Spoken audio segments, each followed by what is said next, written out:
Então vamos ao trabalho. Vou começar com uma oração breve.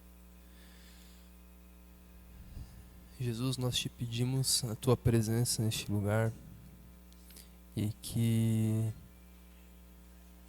a tua inteligência, Senhor, a tua sabedoria, aquilo que provém, que verte do teu corpo, Senhor, seja manifesto aqui hoje, Pai. Nós te pedimos que o verbo divino venha auxiliar, Senhor, a nossa leitura do verbo humano, em nome de Jesus. Amém. Então, aqui Thomas Mann estava descrevendo a arquitetura da casa do avô do Hans Castorp, certo? Nesse primeiro pavimento ficavam as salas de recepção, inclusive a de jantar, clara, decorada com estuque, cujas 3 janelas guarnecidas de cortinas escarlate davam para o pequeno quintal. Era nesse aposento que durante os referidos 18 meses o avô e o neto almoçavam todos os dias às 4 horas, servidos pelo velho Fiete, que trazia brincos nas orelhas, botões de prata na casaca e uma gravata de cambraia igual àquela do patrão, do qual também imitava o hábito de esconder na laçada do queixo escanhoado. Então, gente, por que ele fala que nos referidos 18 meses? A que período temporal o Thomas Mann está se referindo? O Thomas Mann não, o narrador.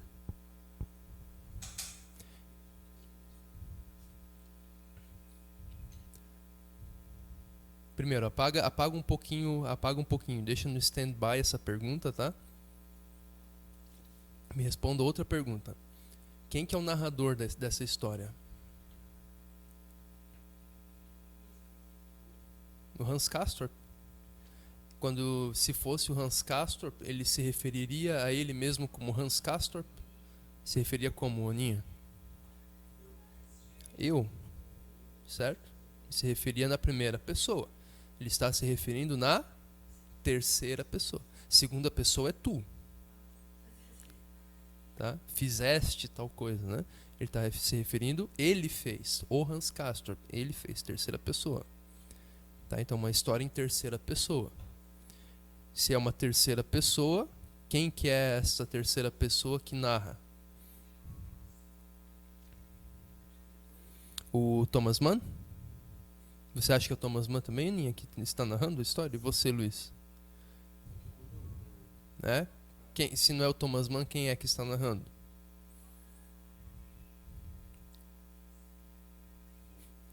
Isso daqui é uma observação muito importante, tá? Em qualquer leitura.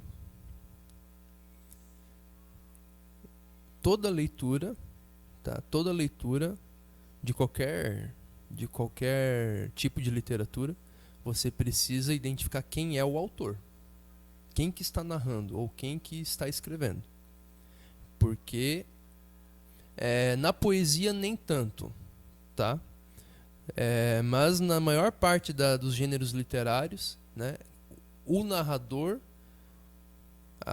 o caráter do narrador, a posição que o narrador tem, o narrador ou o autor tem no mundo, a posição social que ele tem no mundo, a posição histórica que ele tem, é uma fonte de informação preciosíssima sobre o texto em si.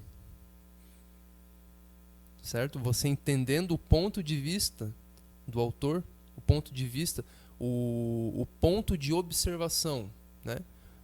Vantage point, como se diz em inglês, o ponto de observação desde o qual ele está narrando ou observando, né, ou falando sobre as coisas, você vai entender muito melhor não, você vai ter uma compreensão adequada do que ele está falando. Sem você entender o ponto de vista desde o qual ele está falando, você não compreende a história. Tudo que você compreender estará enviesado, tá? Porém aqui, quando se trata de livros de ficção, gente, de romance e tudo mais, o narrador nunca é o autor, necessariamente, certo? O Thomas Mann não está narrando essa história como Thomas Mann. Isso se chama eu lírico. É o eu lírico. Lírico vem de de lirismo, de cantar, certo? Os poetas, o que eles faziam? Eles cantavam, certo? Então, é um eu poético, como se fosse. Compreende? É um alter ego, é um segundo eu. É um outro eu. Quer falar, Júnior? É um outro eu. Entenderam? Então, o autor, ele nunca está necessariamente narrando segundo a sua perspectiva pessoal. Nos livros de ficção. Entendem? Então é muito comum uma pessoa que não tenha muita instrução, ela confundir, ela pensar que é o Thomas Mann que está narrando.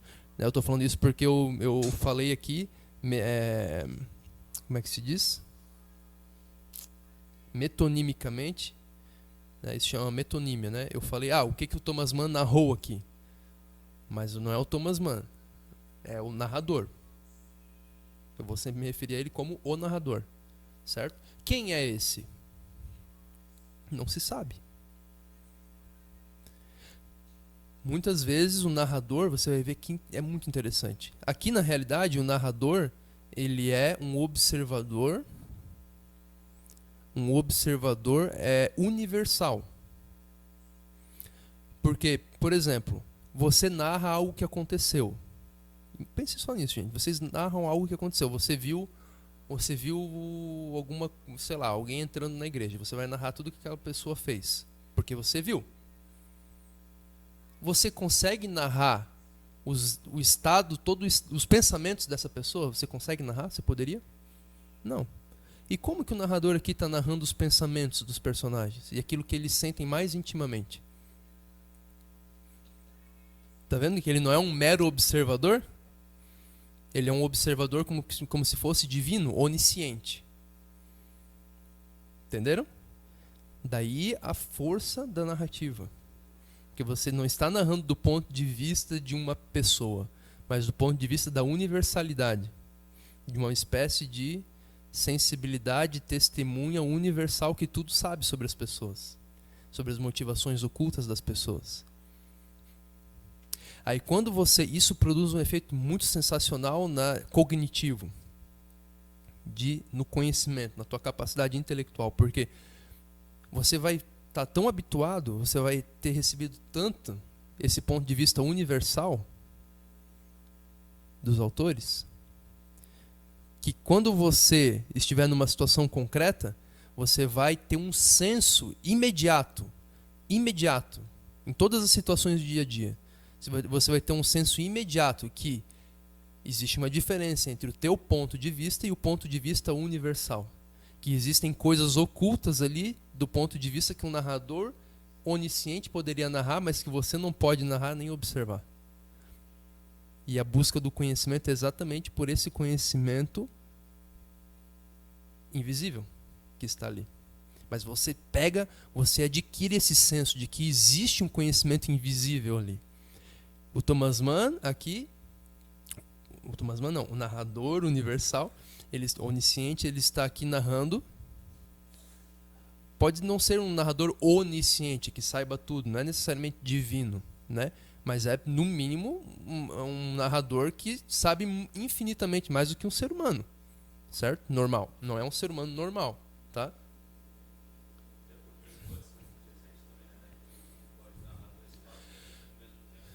Ele é onipresente também, entendeu? Em diversos romances que são históricos, né, que dão todo um panorama histórico de uma sociedade, né, como é que a pessoa vai estar em tudo? Não está, compreende? Então, aos poucos você vai adquirir esse senso, né? Por exemplo, quando o narrador, o narrador aqui da história, ele narra certas intenções, por exemplo, Joaquim, né? Ele estranhou profundamente o modo como o primo dele estava falando com ele. Mas isso não ficou claro para o Hans Castorp, só do ponto de vista do narrador onisciente. Aí você vai começar a pegar o senso. Opa, existe um ponto de vista da onisciência, da sabedoria, que transcende o meu ponto de vista. Compreendem? Pegaram a sutileza? Então, isso traz uma transformação cognitiva fenomenal para o ser humano. Sensacional. Tá? Vendo, Lucas? Tudo bem, Gil? Perceberam? Então tá. A que período de 18 meses ele se refere? Ele está se referindo. Vocês têm que se recordar da última aula. Vamos testar a memória de vocês. Não?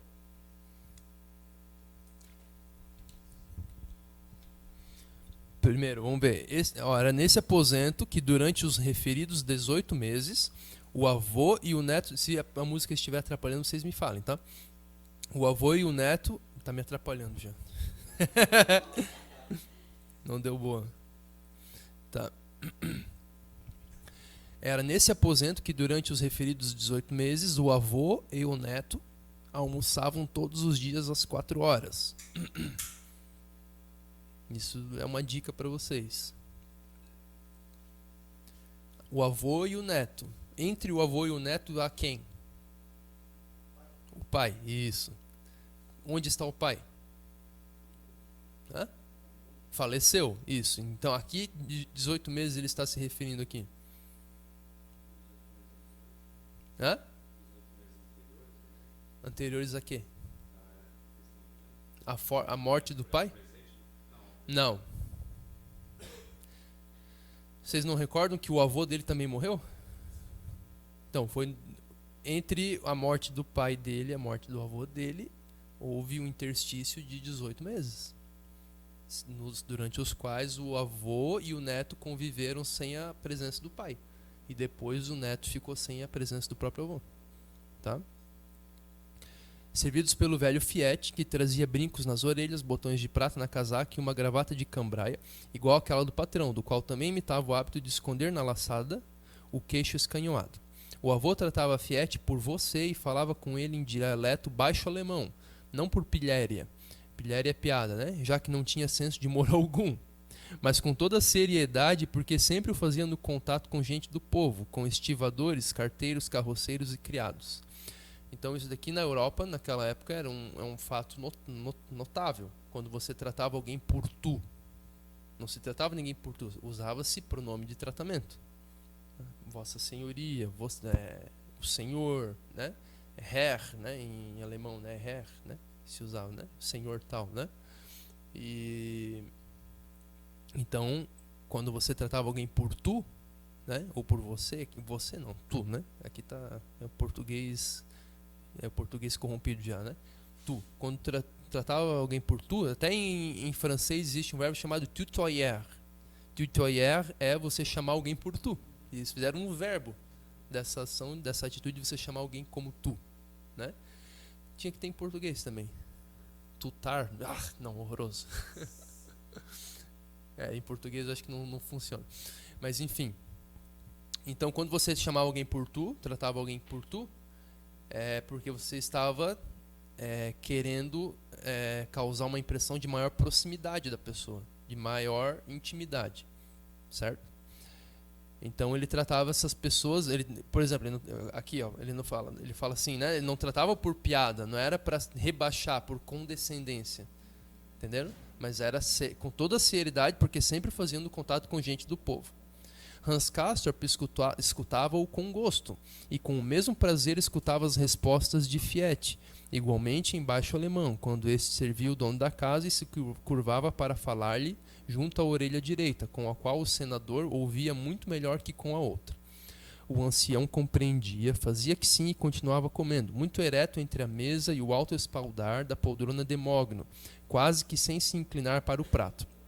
Vocês podem ver então que o cara come ereto, né, encostado no espaldar alto e quase sem se inclinar para o prato, certo? Então vocês percebem que em toda a atitude do avô do Hans Castorp existe um ar do quê? De dignidade, de como é que se diz? Solenidade, certo? De cerimonialismo, digamos, certo? O ancião compreendia, fazia assim lá, e o neto, sentado à sua frente, contemplava em silêncio, com atenção inconsciente e profunda. É a atenção típica da criança, né? Atenção inconsciente e profunda. Os gestos precisos, né? Ele contemplava com atenção inconsciente profunda, o que ele contemplava? Os gestos precisos e bem cuidados, mediante os quais as belas mãos alvas, magras e idosas do avô, com as unhas convexas aparadas em ponta e com o anel cinete de pedra verde no indicador direito, arranjavam na ponta do garfo um bocado de carne, legumes e batatas, que eram conduzidos à boca, enquanto a cabeça ia-lhe ao encontro com leveza. Ia ao encontro de quem? A boca ia ao encontro de quem? Isso. A ponta do garfo. Perfeito. Hans Castorp olhava então suas próprias mãos, ainda desajeitadas, e sentia que nelas se preparava a capacidade de manejar mais tarde a faca e o garfo com a mesma perfeição do avô. Então vocês veem no modo como ele já se espelhava no avô, né?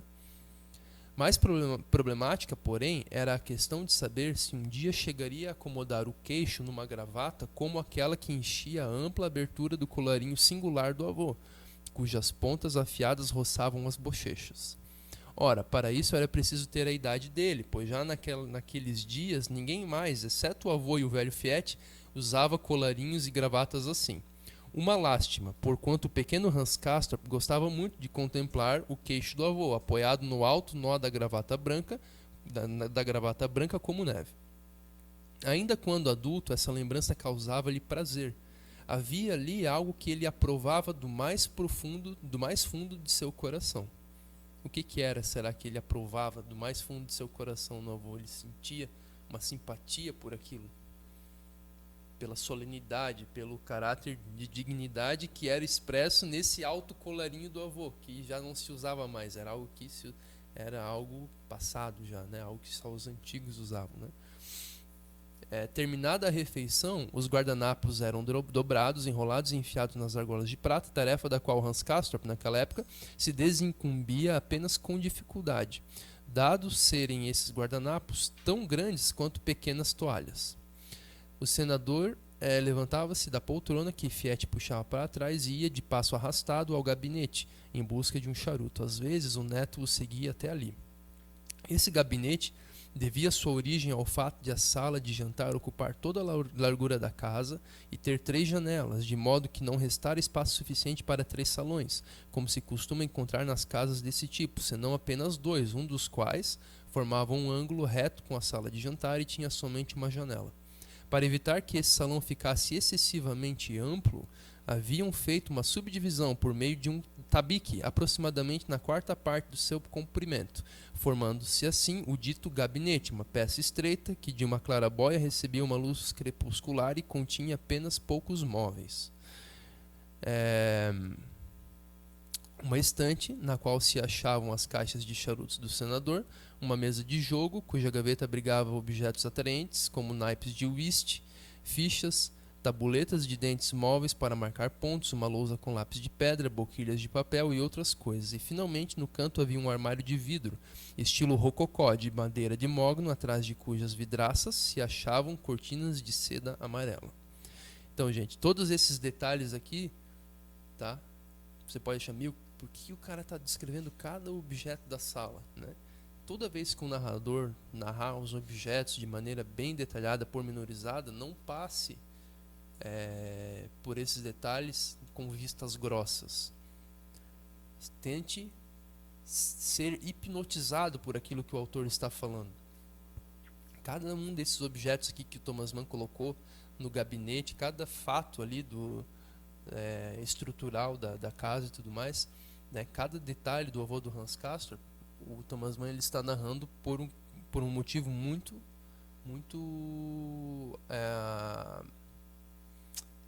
poeticamente justificado.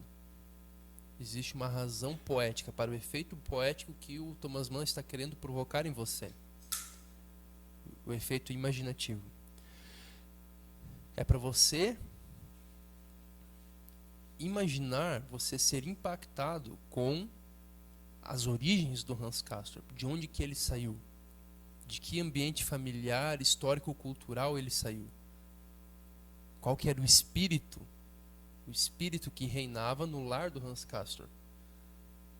Então você vai compreender um pouco melhor o impacto que o Hans Castorp está tendo na Montanha Mágica, com toda a novidade de experiências que ele vai ter. Compreendem? Dada essa origem que o Thomas Mann está descrevendo aqui, certo? Então, tudo isso daqui, todos esses detalhes aparentemente obsoletos, né? Aparentemente despropositados, eles são perfeitamente justificados na história, tá?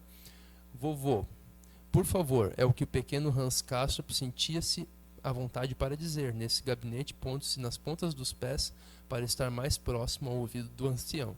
Me mostra a pia batismal. E o avô, que já afastara para trás a aba comprida... Por que pia batismal? O que é uma pia batismal?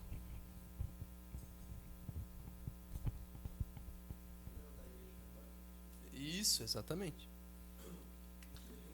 Porque a igreja católica, ela tinha o costume tem ainda, né, de batizar crianças, certo? Bebês. Então era a bacia na qual você batizava o infante, né? O bebê recém-nascido.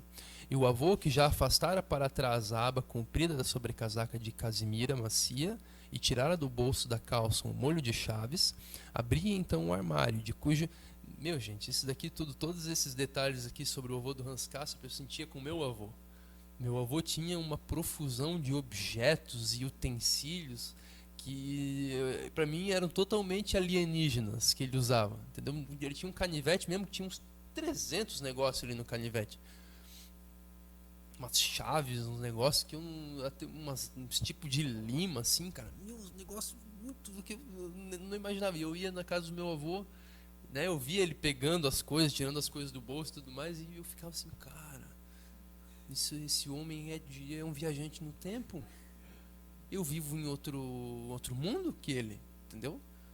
Se me desse um videogame na mão, eu saberia o que fazer, né? Agora, aqueles objetos todos, né, eram alienígenas. Então, acho que vocês devem ter tido uma experiência parecida com, não senão com o avô de vocês, com alguém mais velho, né? Então, de cujo interior emanava um aroma singularmente misterioso e agradável ao menino.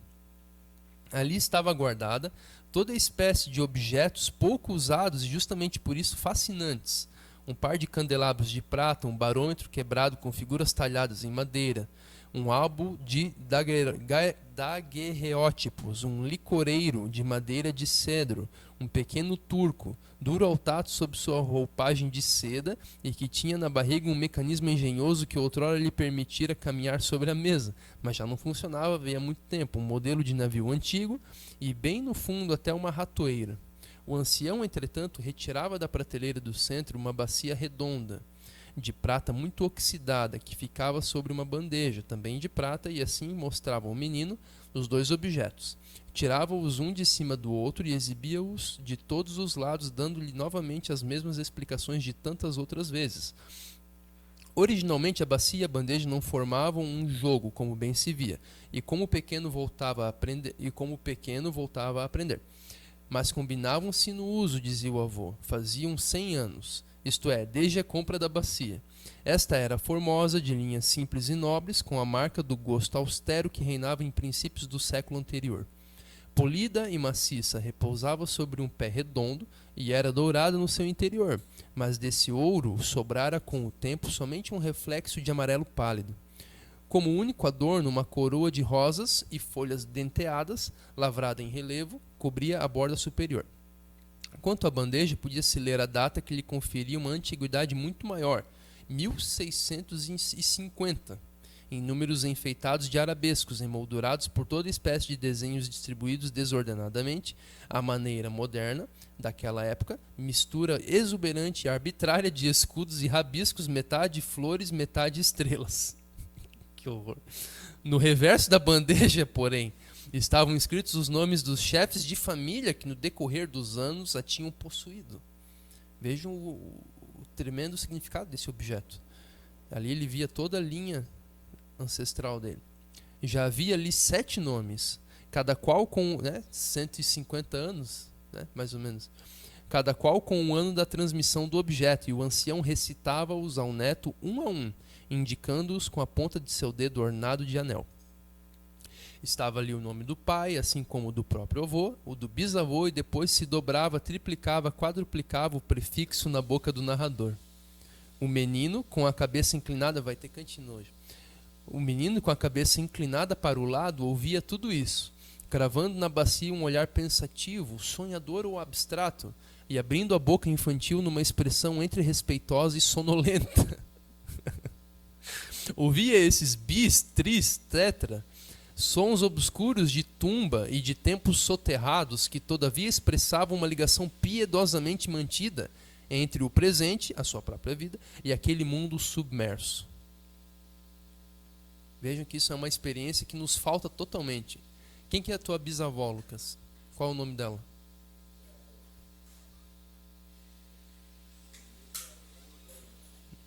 Alguém sabe o nome de sua bisavó? Sabe? Do seu do bisavô também? Não? Você sabe? É? E do triavô? É? E tá. E do triavô?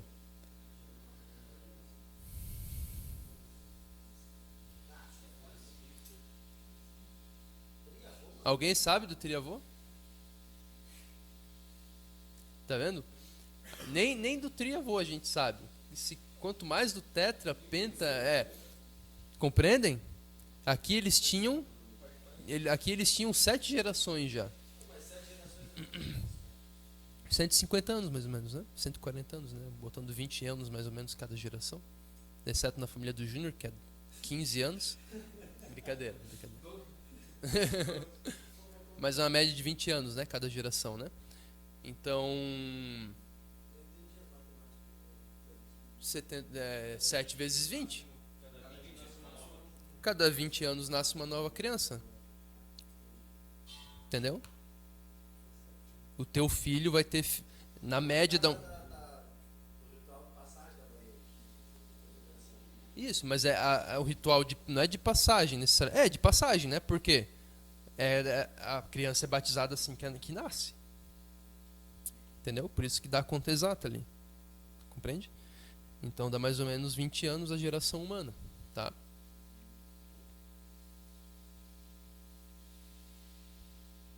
Então, o que ocorre, gente? Isso é uma experiência que nos é totalmente alheia, o contato com os nossos ancestrais.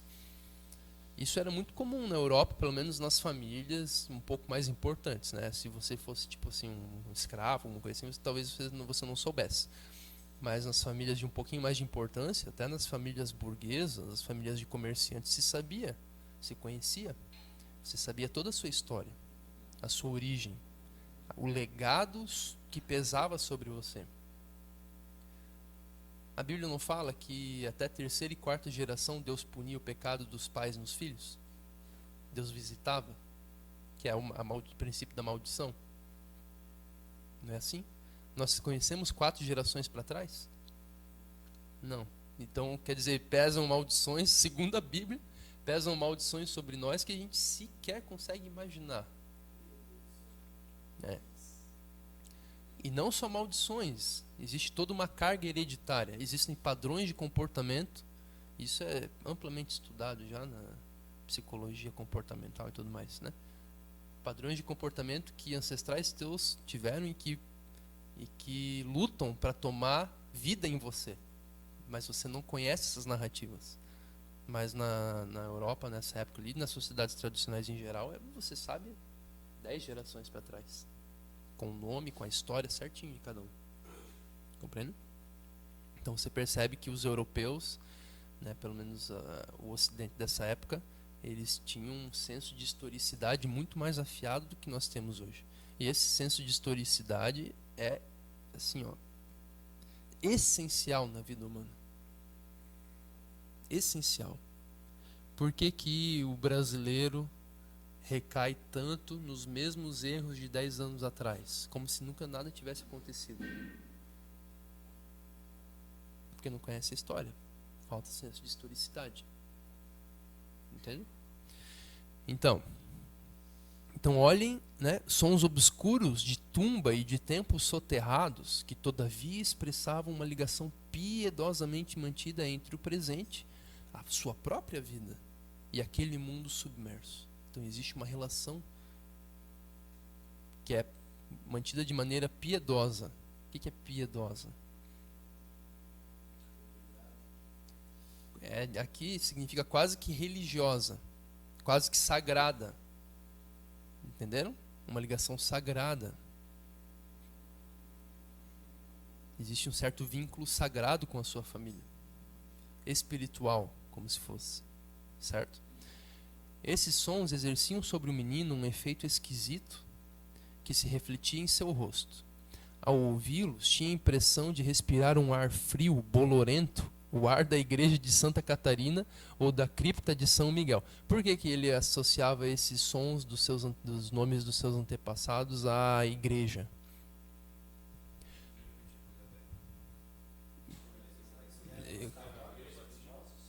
Peraí, só um pouquinho.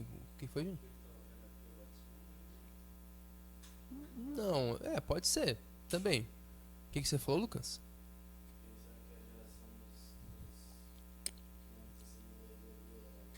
Eram.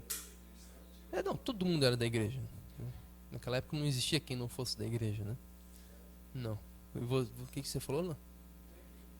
É. Não.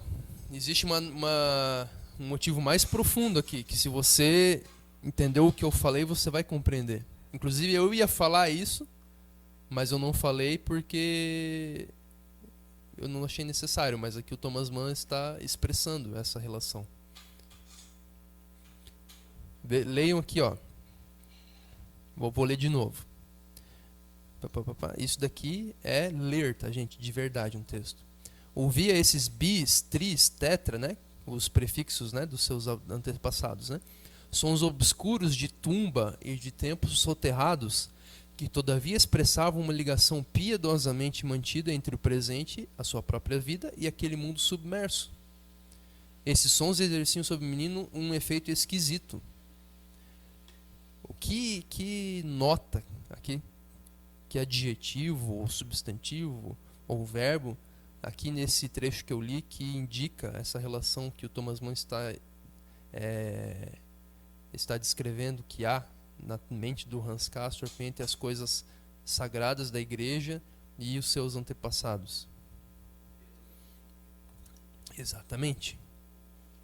O que é um homem pio? É um homem religioso, é um homem que tem escrúpulo religioso, certo? No português, na língua portuguesa, né? Isso que significa a palavra. Compreendem? Então aqui, esse advérbio aqui, ó, ligação piedosamente mantida, vejam a profundidade que ele tem. Vocês veem que para o Hans Castorp existia uma relação nítida entre as coisas sagradas da religião e os seus antepassados. E não vocês não sentem, gente, que todo mundo que já foi num velório, né? Num velório não existe uma certa reverência diante da morte que é natural no ser humano, que mesmo que você não seja cristão nem nada, você tem ali, você sente uma reverência profunda. O que é isso? É uma reverência religiosa, porque você está diante de algo sagrado. Em outros termos, a morte, ela é algo sagrado. Ah, Daniel, isso é uma teoria esquisita. Não, não é esquisito, isso é bíblico. Preciosa aos olhos de Deus é a morte dos seus santos. Não é assim que ele fala? Então a morte é algo sagrado. Não estou falando do espírito de morte, né? O espírito de morte é do inferno e Jesus o venceu, né? Paulo fala, né? Ó morte, onde está o teu aguilhão? Estou falando da morte, do fato de morrer. Compreendem? Então na morte existe um espírito de reverência. Ela te incita à reverência, te convida à reverência. E esses antepassados do Hans Castorp, eles estão o quê? Mortos. Passado soterrado. Ó, sons obscuros de tumba. Tumba, vocês sabem o que é tumba, né? É um sepulcro. E de tempos soterrados. Entenderam a relação agora? Ficou nítido para vocês a relação entre a morte, os antepassados dele, a morte e o sentimento de profunda reverência e religiosidade que ele tem ali? O sentimento de reverência. o sentimento de reverência que ele tinha diante dos nomes que estavam escritos ali na sua pia batismal é o mesmo sentimento de reverência que as coisas sagradas na igreja lhe causavam. Ele via toda aquela arquitetura, aquela solenidade da igreja, certo? Lhe causava um senso de reverência perante o sagrado. Só que a morte também é sagrada, então ele associava por causa disso. Compreenderam? Estão vendo como quando você traz a tua experiência real para a leitura fica muito mais rica. Eu trouxe que experiência? A experiência do velório para vocês. Não enriqueceu a leitura? E a leitura não enriqueceu, por sua vez, a ideia que vocês têm do sagrado da morte? Agora, quando vocês forem para um velório, vocês vão pensar, vocês vão saber, isso aqui que eu estou sentindo é reverência diante de algo sagrado. Entende? Então vocês percebem, a tua experiência elucida a leitura, e quando a tua experiência elucida a leitura por sua vez, ela reverte na tua experiência. E a tua experiência se aclara. É uma mágica que acontece, né? Isso que é ler, tá, gente? Então você saiu da leitura da Montanha Mágica compreendendo a relação entre a morte e as coisas sagradas e a igreja, né? Essa coisa toda, a solenidade das coisas. Cara, você saiu já com algo com muita riqueza já da leitura. Entende? Mas você tem que fazer isso que eu estou fazendo.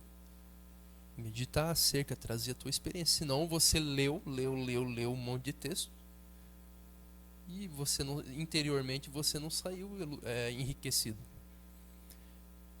Dani, qual que é o maior critério da leitura? De que eu estou lendo bem?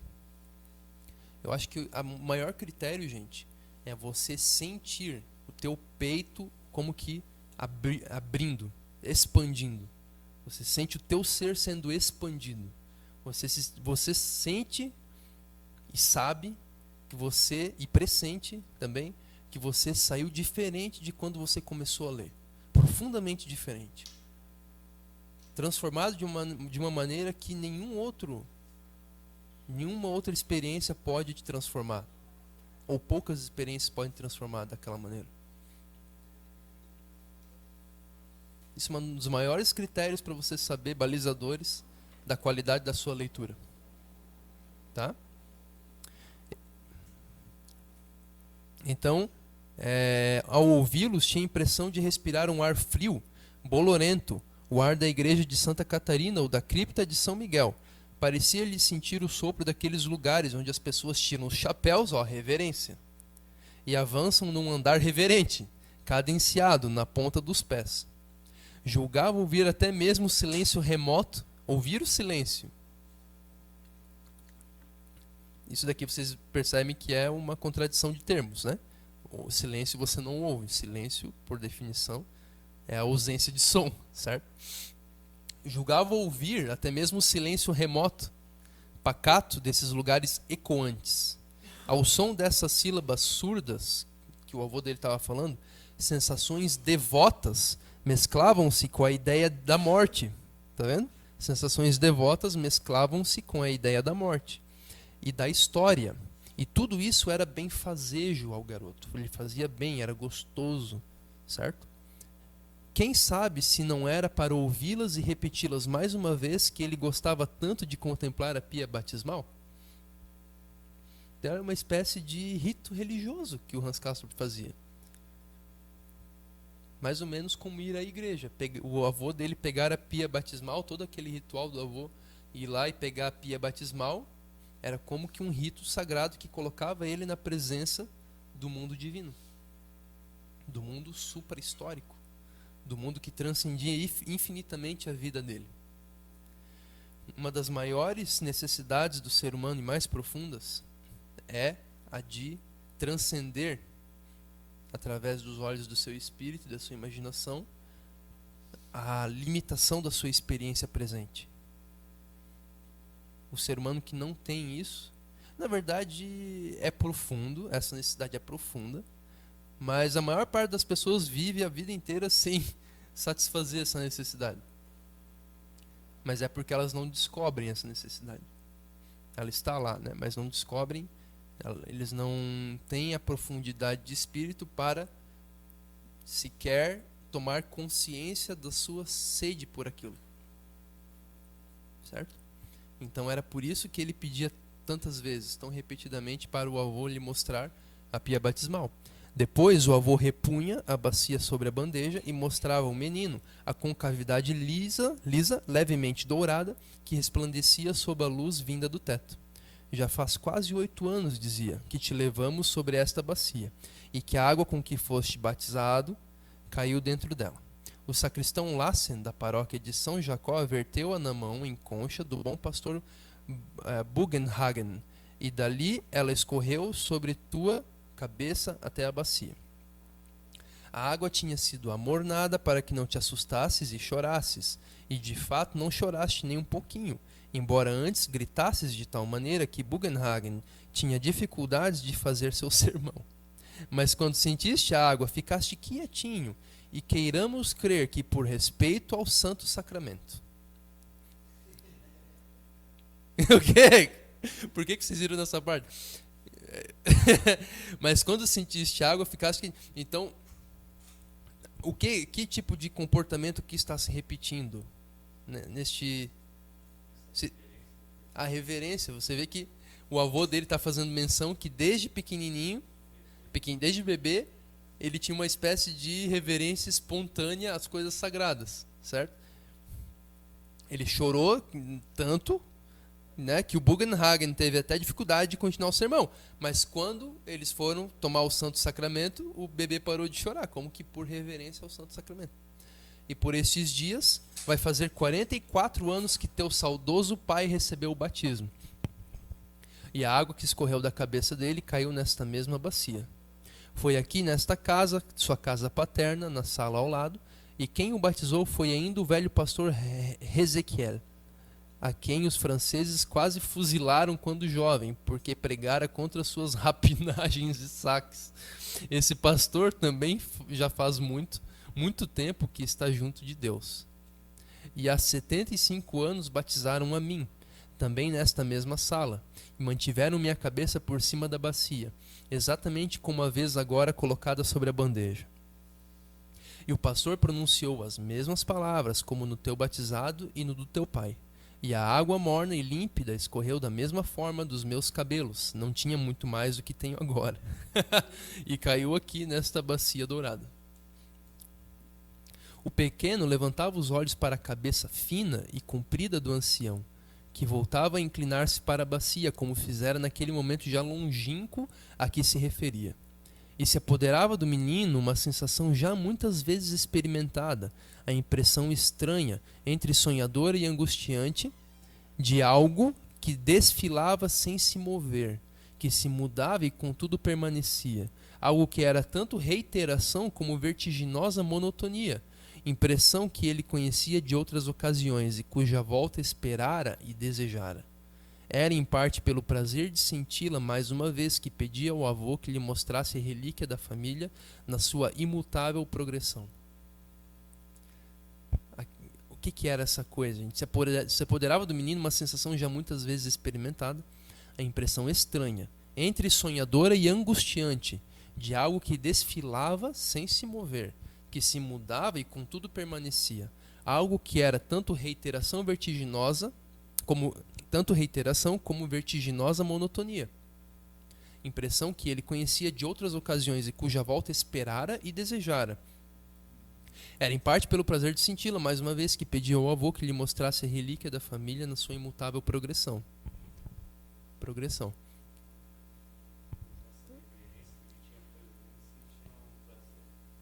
Sentiu o prazer da reverência, mas a reverência é o efeito anímico, o efeito psíquico na alma dele, de uma realidade que estava ali. Eu me referi a essa realidade ainda há pouco como o sagrado, certo?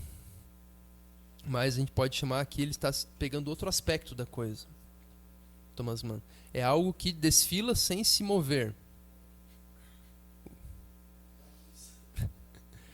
Isso daqui, gente, ele está se referindo a uma outra escala de tempo. É a escala em que o Hans Castorp se colocava diante dos seus antepassados e os contemplava todos de uma vez só. Compreende? É a escala de tempo da simultaneidade. É a escala de tempo não da simultaneidade absoluta, mas da perenidade. Em que os limites da nossa vida são transcendidos. É uma espécie, é uma contemplação, um lugar de contemplação. De contemplação da inserção da vida humana na eternidade. Entende? Ele conseguia ver a vida dele encaixada numa história que o transcendia. E que se repetia de novo e de novo e de novo. Como o avô dele falou. Teu pai foi batizado do mesmo jeito, depois eu fui batizado com as mesmas águas do mesmo jeito. É essa realidade cíclica que permeia os tempos. Os ciclos da vida humana, das gerações. E é uma espécie de monotonia, mas ele percebia que existia uma realidade mais profunda por trás disso. Entende? Eu estou descrevendo aqui algo que é muito sutil, mas eu estou aludindo a uma realidade, certo? Que para explicar eu precisaria dar uma aula de filosofia para vocês. Mas vocês podem começar a ter esse senso. Imaginativamente vocês podem começar a alcançar. Imaginem, para isso vocês precisam ler de novo aqui esse trecho, se colocar nos chinelos do pequeno Hans Castorp, certo? Se imaginar no lugar dele, passar por toda a experiência, até você começar a compreender do que ele está falando. Por toda essa experiência ali de imaginar os seus antepassados e tudo mais. E quando você perceber, você vai ficar assustado. Você vai ter uma espécie de sobressalto interior diante do caráter, como diz aqui o narrador, sonhador e angustiante, entre o caráter onírico e angustiante dessa realidade que você vai contemplar. Porque envolve a morte e envolve a transcendência dos limites da vida terrestre. É o melhor modo que eu tenho para explicar. Eu estou aludindo, na verdade, não estou explicando. Pegaram? Então vocês percebem que aqui nós vemos de novo a mão sensacional que o Thomas Mann tinha para escrever, né? Que agora sim o Thomas Mann tinha para escrever, né? A grande virtuosidade do Thomas Mann era fazer dos detalhes mais banais, por entre a trama dos detalhes mais banais, começar a permear, a transpassar, exalar uma realidade profunda e quase que indizível. Sensacional. Pegaram? Então vamos fazer uma pausa de 5 minutos e a gente volta para a aula de inglês aí, tá bom?